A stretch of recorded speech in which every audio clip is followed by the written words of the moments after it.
According to them, seryoso yung threat, Yes, sir. okay. But the threat was, pag pinatay niyo ako, papatayin ko kayo. So kung hindi naman nila sila balak patayin, why would they feel threatened? Correct. Unless you're saying now, you think, balak nga nilang papatay si Vice President. Kung yung Romanov na allegedly nabanggit ni Mayor Baste.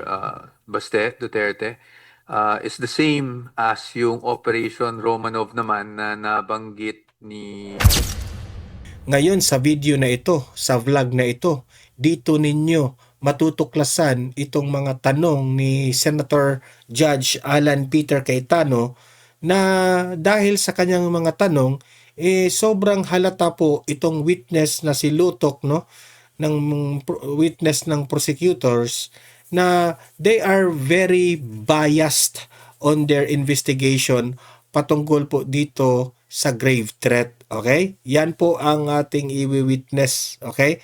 Maganda kasi yung argumento ni ano dito, yung defense team na si Attorney Vinluan at itong si Senator Judge Alan Peter Cayetano. Okay?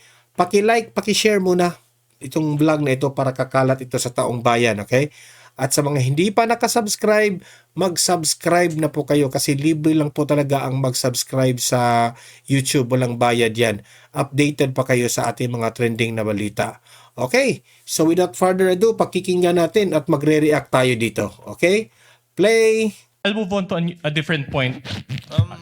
Before counsel for the respondent continues, what is the pressure of Senator Judge Cayetano? Just one specific clarification on that point, just so that we don't lose the point. The With your gentleman permission, may proceed. Richard. Yeah. Excuse me lang sa prosecution and sa defense.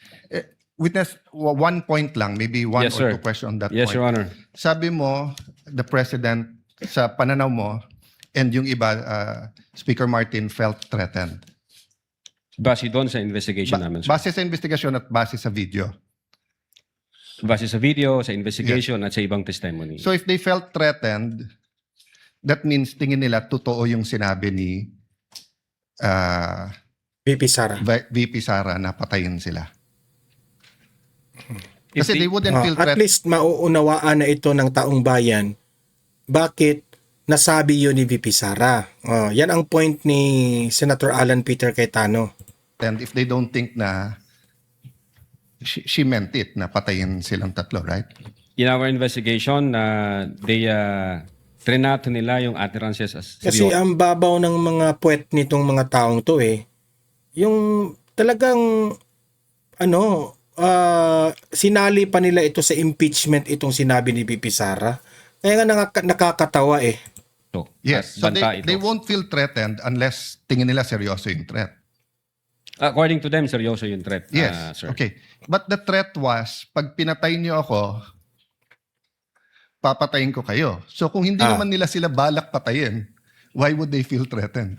Correct. Unless you're saying now, you think, balak nga nilang papatay si Vice President. Actually, sir, ito, from the point of view of law enforcement like us, yun nga yung naging alarming na issue doon na sa amin, sir. Sa No, amin I agree. I'm also, Mr. Vitesa, I'm also alarmed with the language, with saying that. I'm alarmed with what's happening in our country, in flood control, etc. But that's not my point. My point is, in your investigation, para maging grave threat, kailangan yung party na trineten feels threatened. Pero ang sinabi ni VP Sara, pag pinatay ako, patayin silang tatlo. So kung wala naman silang tatlo balak na patayin siya, why would they feel threatened? Did that not come into your mind as an investigator? What comes into your mind, Your Honor, is yun nga, yung possibility na God forbids may mangyari sa BP na hindi naman alam ng tatlo, then mati-trigger ngayon yung instruction, then papatayin yung tatlo na hindi naman nila alam. At the same time, No, may then in mga that- ibang grupo Then in na that case, hindi ba logical, because you're the President of the Philippines, you order the PSC to make sure that walang mangyari sa kanya rather Correct. than baliktad na tinanggalan siya ng security.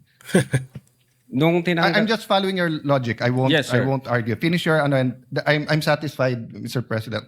I'm just trying to figure out nga how you came about yung grave threats given Yeah. na ang sinabi niya kung papatayin ako. So We- finish your answer so that we qualify that grave threats sa term namin as event-based condition na yun nga, pag nangyari yung event, magti-trigger ngayon yung threat ng Vice President.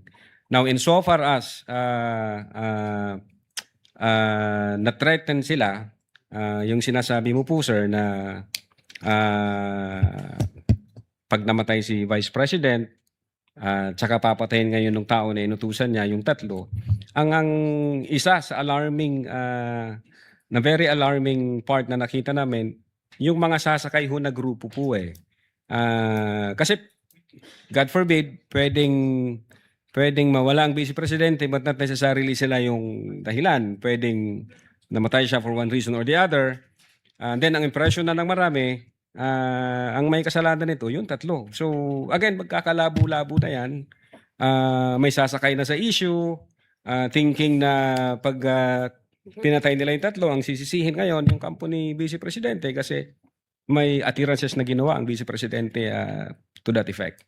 So, yun ho yung sa investigation namin. Now, insofar as pumasok ho yung elements ng grave threats, yeah, we believe na pumasok yung elements ng grave threats kasi nasatisfy ho lahat ng elements ng grave threat based on the revised plan. I'm assessing your answer, but malayo na malapit yung sagot mo dun sa triggering events, ha? Kasi parang logical, di ba? Dahil sinabi niya yon, baka may gumawa. Hindi nga magtri-trigger, papatay sa kanya. So para matrigger na patayin ang Pangulo, you're saying that VP Sara is asking other people to kill her so that they can kill Marcos. Di sana sinabi na lang niya patayin niyo si Marcos. Sabi mo i-trigger, but anyway, I'm trying to process, but hindi logical yung sinabi mo that event will trigger. Because the event that will trigger the assassination on the tree is the killing of the Vice President. And the Vice President will not tell people, kill me so that you kill them. Precisely, Your Honor. Ang death kasi, for instance, mamatay yung Vice Presidente, it does not necessarily follow na yung tatlo yung lang papatay base doon sa attirances. Pwede kasing mamatay yung Vice Presidente for one reason or the other. And again, since walang makakalam kung sino ang pumatay dyan, ang impression ng mga tao ngayon, matitrigger ngayon yung instruction.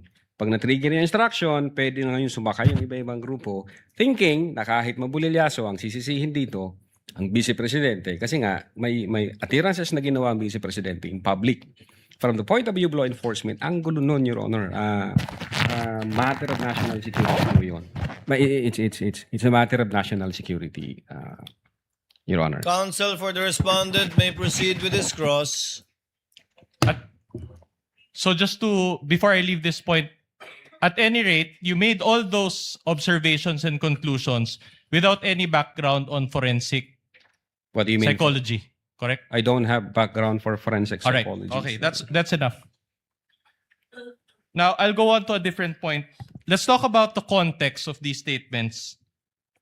The press con included a question and answer portion. Again, sir? The press con included a question and answer portion. Yes, I think so. And the VP Sara statement, which you investigated, was an answer to a question that was asked during the press con. Yes, sir. And in fact, the focus of your investigation was VP Sara's answer, correct? What kind of answer, sir? Answer to the question asked in the press con. Can you tell me the specific questions and the specific answers? You were sir? the one who investigated it and you don't know the statement that you Objection, investigated? I will Marami yung object vague. question doon, maraming answers, sir. Saan po Exactly. doon ang tinutukoy? Objection no? vague. Sustained. Kindly reform, counsel. All right. In our exhibit D-1-145A, I will read the transcription. This is the transcription also by John Mark Kalilong, dated December 26, 2024. A certain Princess Maui asked, Counsel may approach from both parties to assist the witness. mag-iingat po kayo kasi sa dinami-rami ng pasabog ninyo ngayong gabi, it seems like marami po talaga kayong alam about them dahil sa pagkakasama ninyo sa kanila during the campaign and during the 2022 elections. Baka po mamaya kasi totoo yung mga naririnig namin, I don't know if it's true, na meron daw silang Operation Romanov. And baka bala kayong ubusin ang inyong pamilya dahil hadlang kayo sa kanilang mga balak in the future. So mag-iingat po kayo. My question to you is this. will you agree that based on this question by one Princess Maui, there was also a threat against VP Sara and her family, namely Operation Romanov? Well, sabi ko nga, narinig ko yung term na Romanov nung binigkas yun ni Mayor Baste noong January during Maisog Rally. Other than that, wala ako kaming validated na about Romanov operation. But you watched this video, correct? So you heard it also during that time. Yan ho yung sabi ni Princess Maui, sir. So you heard Then, it. nag-invite kami kay Princess Maui, tinanong ko yung agent on case, kung nag-invite ba tayo kay Princess Maui, ang sabi ng agent on case, hindi raw siya nag-appear. All right. Kasi we want to clarify With the things, sir. permission of the counsel for the respondent, what is the pleasure of Senator Judge Rafi Tulfo?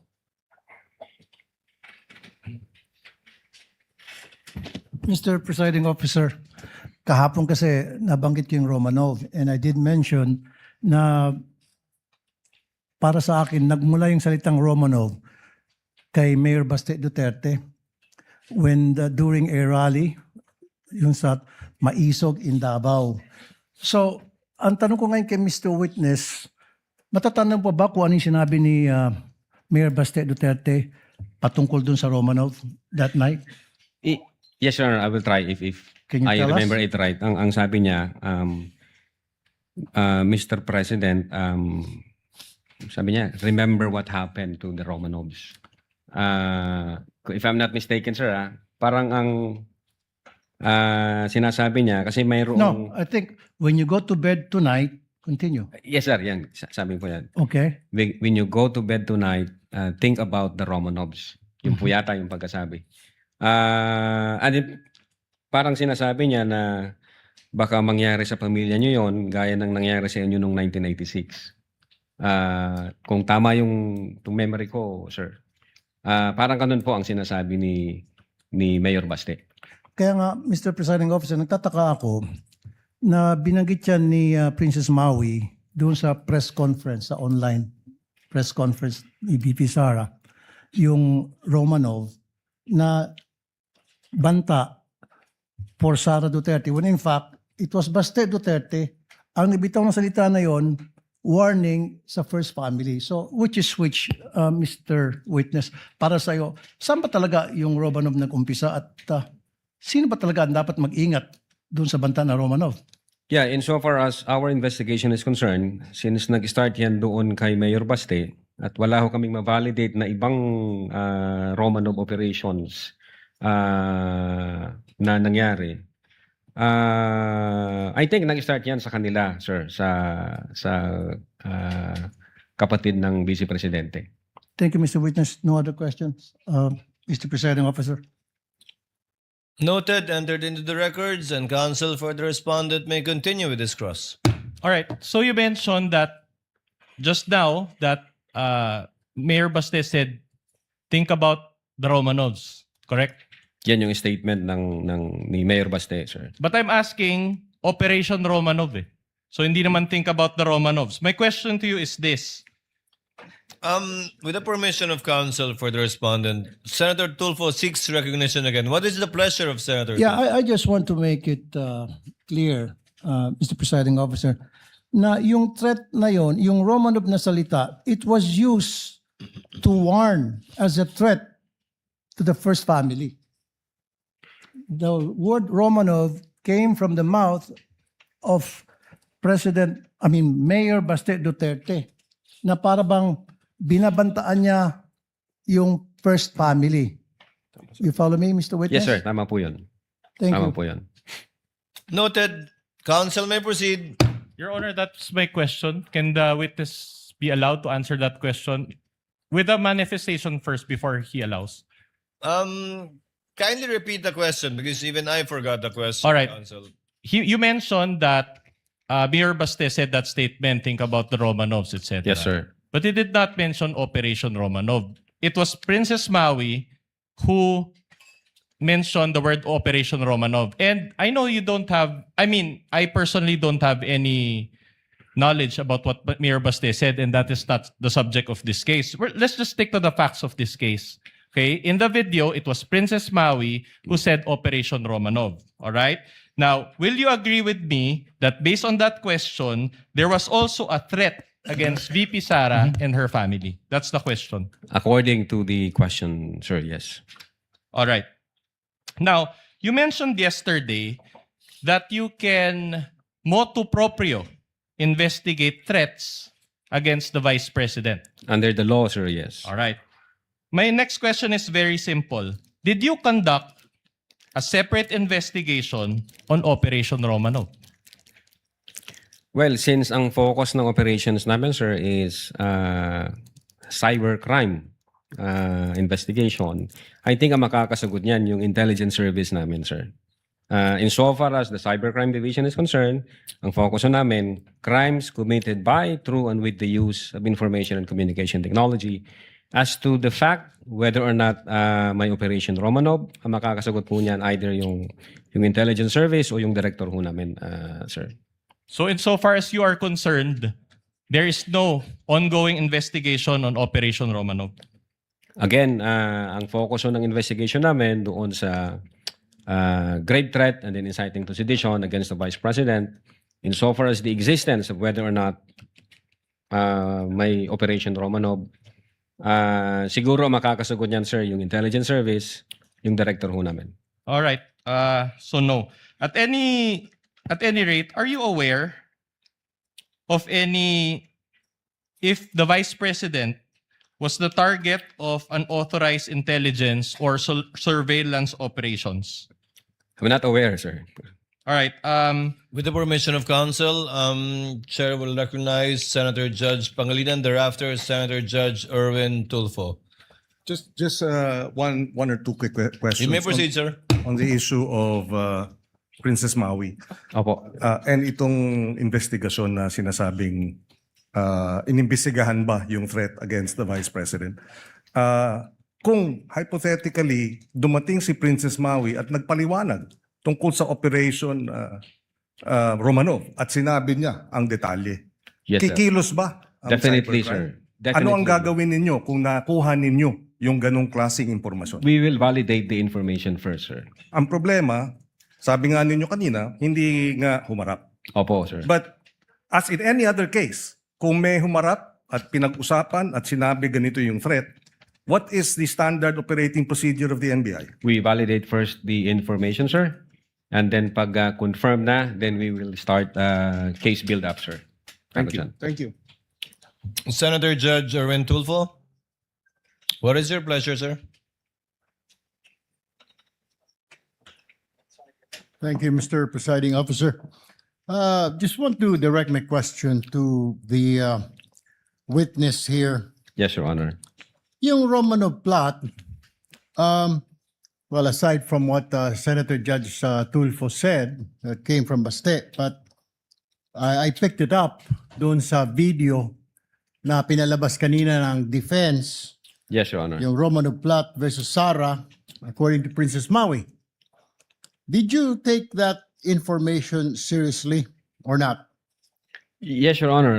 That's the reason why nung marinig namin o makita namin yung question ni Princess Maui about the Romanov, we conducted an open source investigation.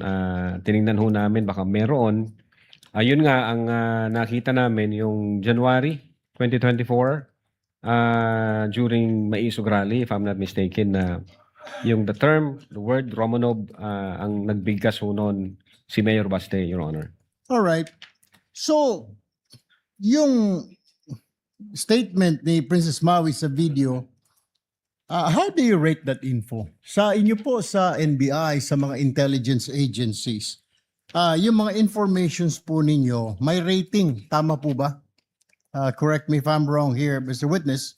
For example, pag yung information po ninyo, pag yung information po na natanggap ninyo ay may mga rating po. A1, completely reliable. A2, completely reliable information, probably true. B1, usually reliable source, information confirmed. B2, usually reliable information, probably true, but needs validation. C1, fairly reliable source, information confirmed. C2, fairly reliable source, information needs validation. D to F, source is doubtful, unreliable, or reliability cannot be assessed. So, saan yun nilagay yung sinabi ni Princess Maui? Saan dito sa classification po na ito ng source of information? Is it A1, A2, B1, B2, C1 hanggang DF? Saan po? Kasi po ngayon, sir, napakarami na po mga impormasyon ng mga fake news. Opo, sir. Sir, kung pwede na pong sumagot. Go sir. ahead po. Go ahead. Sir, yung una po namin ginawa, we try to invite Princess Maui to shed light doon sa sinasabi nilang Romanov. Since hindi ho nag-appear si Princess Maui, wala ho kaming basis. So, classify muna namin ito na non-validated information. Naghanap kami sa open source. Yun nga, ang nakita namin, ang unang nagbigkas niyan, si Mayor Baste. So, medyo nakita namin, teka muna, parang baliktad yata ang sitwasyon. Kung kay Mayor Baste nagsimula ang Romanov, bakit dito ito yung tinatanong ni Princess Maui sa Vice Presidente? So, medyo it doesn't make sense, sir. Wala kaming na-validate since hindi nag-appear si Princess Maui. So, we classify the information as unvalidated So, information. what you did, nung hindi mo ma-confirm yung kay Princess Maui information, naghanap ka ng Opo. counter source, Yes, sir. Open source, sir. open source, okay, to validate. Yes, sir. And what happened to that source? Yeah, based doon sa video na yon, January, if I'm not mistaken, yun nga, yung Maisog Rally, Your Honor, ang unang nagbanggit ng Romanov, si Mayor Baste, parang tinatakot niya yung presidente. Okay, Doon. Mr. Witness, I'm running out of time. So, isa lang pong tanong ko. So, yung information po ni Princess Maui dun sa video, yung sinabi niya kay BP, eh hindi po reliable. Hindi reliable insofar as the cybercrime division is concerned, Thank sir. you, Mr. Presiding Officer. The interventions of the Senator Judge are noted. What is the pleasure of Senator Judge Villanueva? Thank you, Mr. Presiding Officer, Mr. President. Just a very quick question on this particular topic, and I will no Gentleman may longer. proceed. Thank you, Mr. President. I will no longer dwell on the Operation Romanov, despite the fact that thank you to Senator Judge Rafi Tulfo who told me that about the dates, and I will not even mention or tackle the conditional threat. But I was looking at this NBI letter dated 2nd of December 2024, marked as Annex I. This is prosecution's P4-5 exhibit. Responded Duterte to appear in connection with the investigation of the alleged grave threats. Mr. Witness, nakasaad din po dito sa sulat na iniimbestigahan ng NBI yung mga banta laban sa kanya at makakatulong po dito ang kanyang pagharap sa investigation. Tama po ba ito, Atty. Yes po, Your Honor. Tama po yan. Dahil po hindi personal na pumunta ang ating Vice Presidente, ano po yung naging epekto nito sa investigasyon ninyo sa mga banta laban sa kanyang buhay? Gusto ko lang malaman, ipinagpatuloy nyo po ba ang investigasyon ng NBI? What is now the status of this investigation? Yes, sir. Since yung second letter ng Vice President through her lawyer, may sinasabi doon na may threat sa life 6 months ago pa. So, nung trinay naming i-check yun, Your Honor, ang nakita lang naming relevant information as to the security, yung pagbabawas ho ng 75 PNP personnel from BPSPG, if I'm not mistaken. And then, I think transfer ho yata yung mga personnel na yan sa Manila. And then, when we check the record, yun nga, merong pang, based on the COA record, merong pang 335 more or less, if I'm not mistaken, na security personnel ang Vice Presidente. So, other than those facts, wala ho kaming makitang relevant na security issue dahil yun nga, hindi naman nag-appear ang ating Vice Presidente, hindi naman sila nagbigay ng any information na pwede namin pagsimulan po. So, But, so after that, you did not pursue anymore the investigation on the threats against the Vice President? ang alam ko, ang aming intelligence service ay may monitoring na ginagawa from time to time. I ask this question, Mr. Witness, and for the our people. Kasi ang hindi na po yung Operation Romanov, hindi na po itong conditional threat. Kung hindi ito ba ay nabigyan ng accorded the same level of attention dun sa mga threats na inyong nakukuha gaya ng binabanggit natin na threat di umano ng ating Vice Presidente? Kasi ang tanong, hindi rin naman po nagpunta sa inyo ang Pangulo o ang Speaker of the House, and yet you pursued your investigation. So in that way, paano niyo may explain ito, Attorney Lotok, Yes. na ginawa niyo talaga yung lahat ng inyong magagawa para imbestigahan din yung threat laban sa pangalawang Pangulo? Opo, Your Honor. Magkaiba po siya. Yung grave threats na inatter ng Vice President against the President, apparent po siya, Your Honor. Nakita po namin. Nasa video, inauthenticate namin yung video, nag-testify yung mga may personal knowledge na in fact sinabi niya yon. So, malinaw ho na nag-exist yung utterances na yon that qualifies the crime of grave threats. Dito ho, sa threat ng Vice Presidente, wala ho kaming ganong same na information na nakuha. Wala kaming apparent na mayroong threat against sa life ng Vice Presidente. Kasi nga, hindi sila nagbigay ng specific information, hindi ho nagpakita ang Vice Presidente para mag-shed light doon sa investigation namin. So hindi ho namin siya makita na parehas. Magkaiba po yun. Ang sa Presidente, apparent siya. So definitely under the law, ang NBI can motu proprio undertake an investigation. Dito sa Vice Presidente, allegation siya. Wala kaming ma-validate na information. So hindi ho pa magti-trigger yung investigation doon. But I am sure, insofar as the intelligence service of the NBI is concerned, continuous ho yung monitoring yan at naghahanap po sila ng mga lead para masolidify yung information na yan. Thank you, Mr. Witness. I know the law. So, ito yung reaction natin dyan Sa akin lang, medyo halata itong si Lotok, no? Si part siya sa investigation dito sa NBI, attorney pa naman siya. Ang sa akin lang is hindi po equal o patas yung kanilang investigasyon. Kasi parang yung kay VP Sara, parang baliwala lang sa kanila, no? Umaasa lang sila doon sa in-invite nila na vlogger na si Princess Maui na hindi sumipot doon. So pinabayaan na nila yung may threat sa buhay ni VP Sara. Instead na patuloy nilang imbestigahan sana yan, di ba?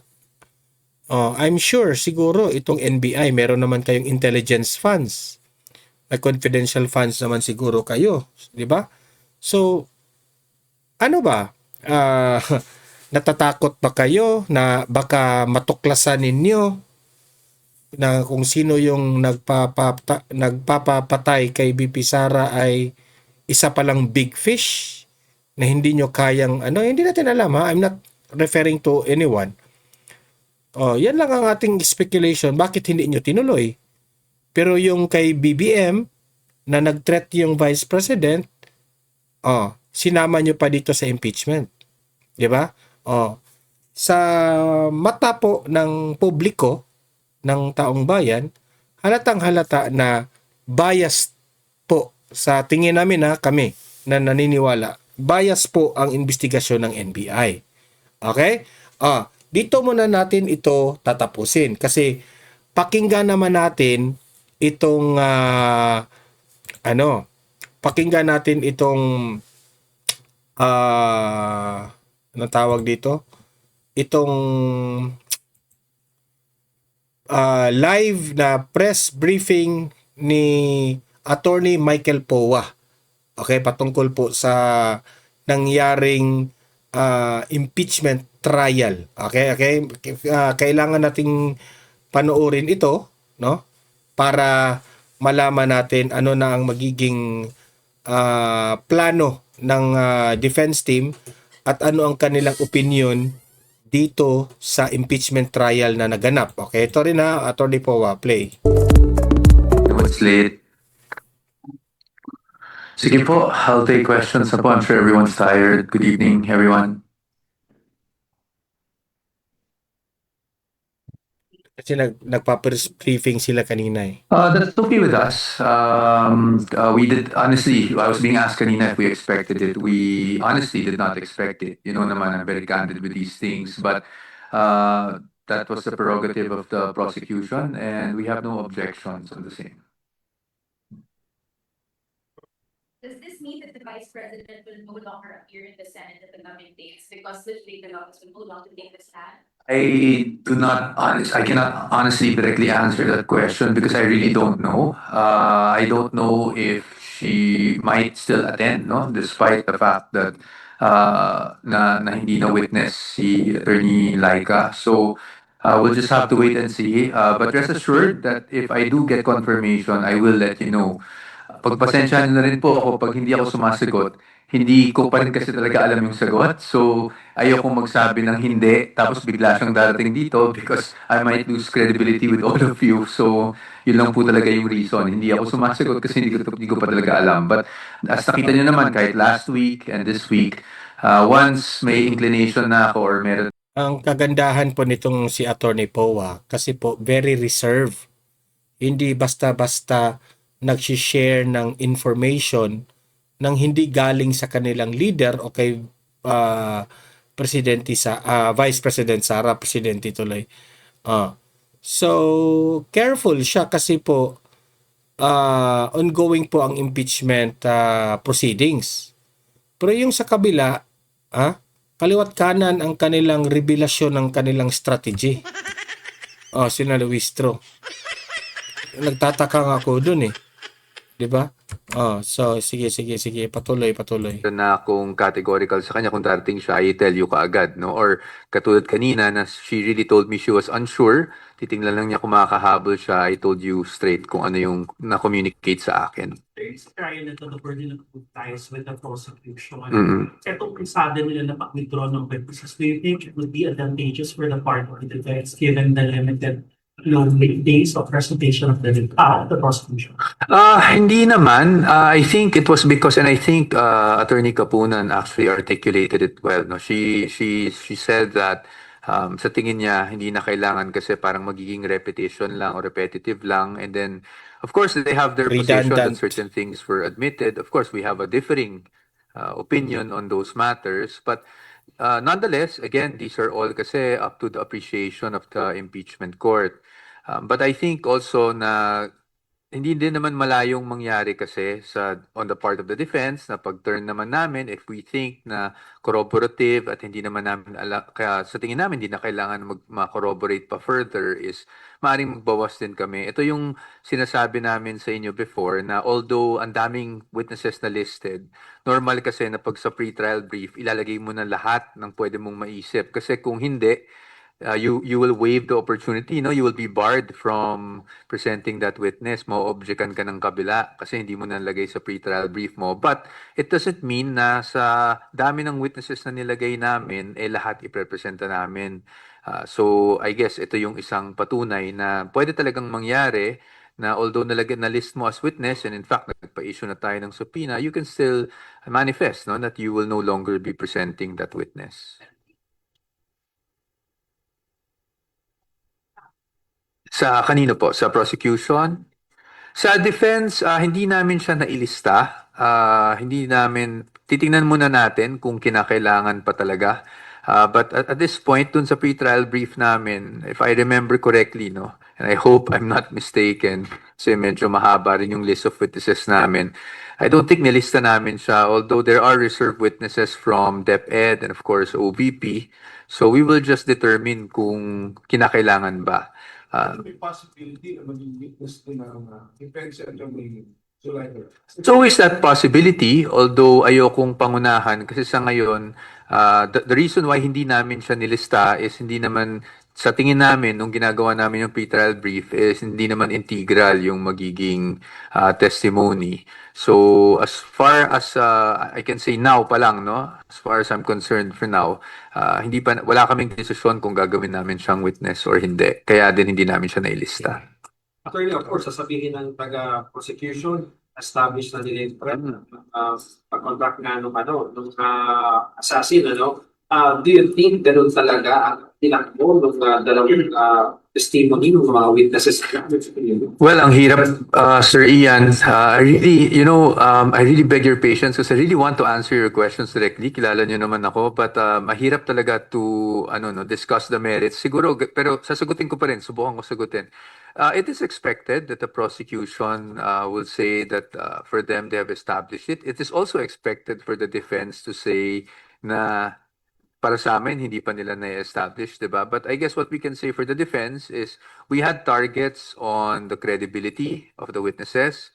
We had targets on the credibility of Agent Lotok. And I would like to say that as far as the defense lang po is concerned, I think we were able to establish what we wanted to establish. No? As far as the cross-examination went, we are very happy with the way we performed in terms of cross-examination. Now, as to kung na-establish ba o hindi, then we leave it up to the impeachment court. Very observant naman po yung ating mga senator judges. In fact, yung mga tanong nila very insightful rin. No? So, tingnan na lang natin kung ano yung naging appreciation nila doon. But again, medyo maaga pa rin. Second witness pa lang. I think they will still be presenting Director Matibag on the NBI matter for Monday, so we will also have to prepare for that.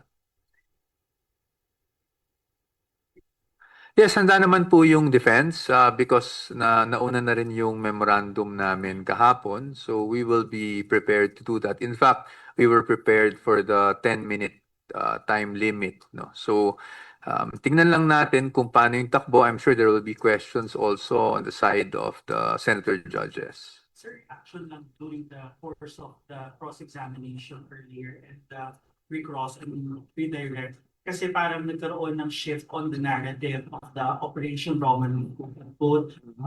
Sinabi doon na from the Dutertes, ito pala alleged or apparent threats against the personality. Reaction lang po. Well, siguro ang reaction ko lang is I think it is unclear. Itong Romanov na ito na pambato raw na itong issue na ito. Ito sasagutin na ito ni Michael Powa.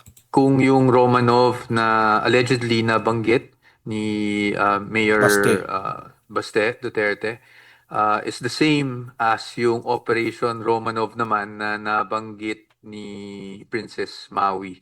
So I think that is, at least to my mind, hindi siya clear, no? So, but again, we cannot discuss the merits. But kung reaction lang, yun lang ang masasabi ko na hindi pa namin nakikita kung we're talking about one and the same thing o iba ba yun?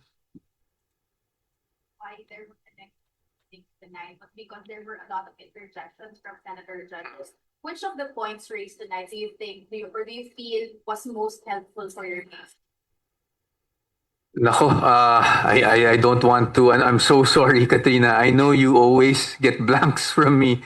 But I think all of the points naman raised by senator judges are helpful because in one way or the other. Kasi even if we think that they're raising points to either support or question the credibility of the witness, at least we, as the defense, you're able to also get insights from those questions and get a better insight on what really happened in terms of this investigation. So that regardless of the nature of the comments or the questions posed by the senator judges, this will also help us for the next witnesses to come, in terms of that NBI investigation.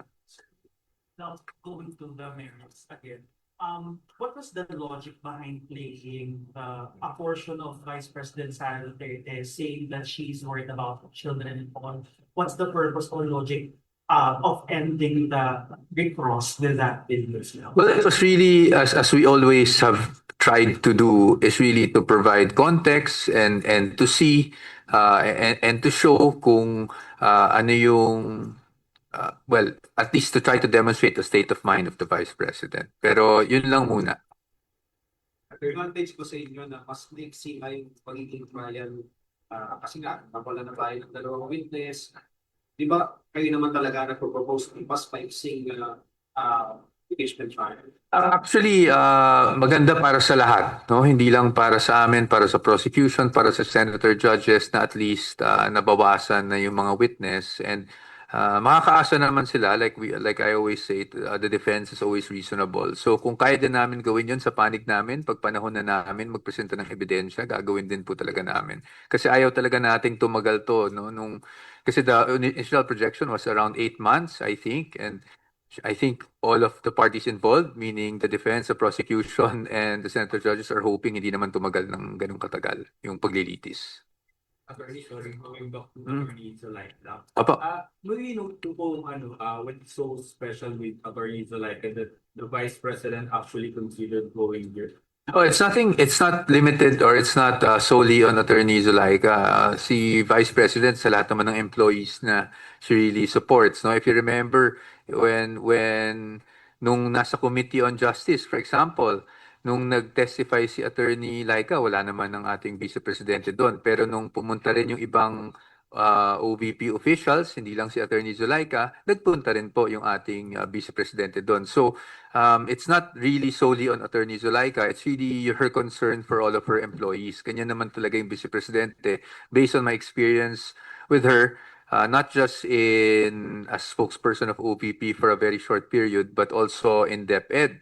In fact, kung pwede ko lang ikwento to, kasi at least ito, wala tong kinalaman sa kaso, makukwento ko to. When we were going to the budget hearings, if you remember, in DepEd and OVP, sa totoo lang, hindi naman kailangan na present na si VP noon eh. Pwede namang mga undersecretaries lang, di ba? Because of her position as the Vice President. But at that time, no, she really insisted na pupunta siya at hindi niya kami iiwanan sa mga ganong proceedings. So, consistent lang naman ang ating Vice Presidente. Kanina namin si Congressman Terrero. Sir, kung Sige lang po. hindi siya kumuha ng dealer, ibig sabihin you have a Vice President that lies, hindi ba? Pero kung totoo nga nag-contract siya ng dealer, then you have a Vice President that contracts sa dealer. So dalawa daw yung matutulog, sir. Any reaction? Well, again, I always respect statements and opinions made by our honorable congressmen, even if they're Ito namang si Ridon. Dapat mang paniwalaan yung si Ridon na yan. the public prosecutors. Now, we also respect all of them. So, ang sa amin lang naman, of course, that's their point of view. Sa amin lang, we're trying to show context. Kasi nga, kaya nga kanina, di ba, ang naging sagot namin is yung issue ng threat, kung naalala nyo. Ang naging sagot namin is, yun nga po yung at issue para sa defense. Kung makakarakterize nga ba yun ng isang banta o threat. So, I think doon na lang natin jump off yung masasagot ko doon sa komento na yun. But I have to emphasize once again that I respect the comments, whether it be for us or against us, no, ng ating mga kasamahan dito sa paglilitis na ito.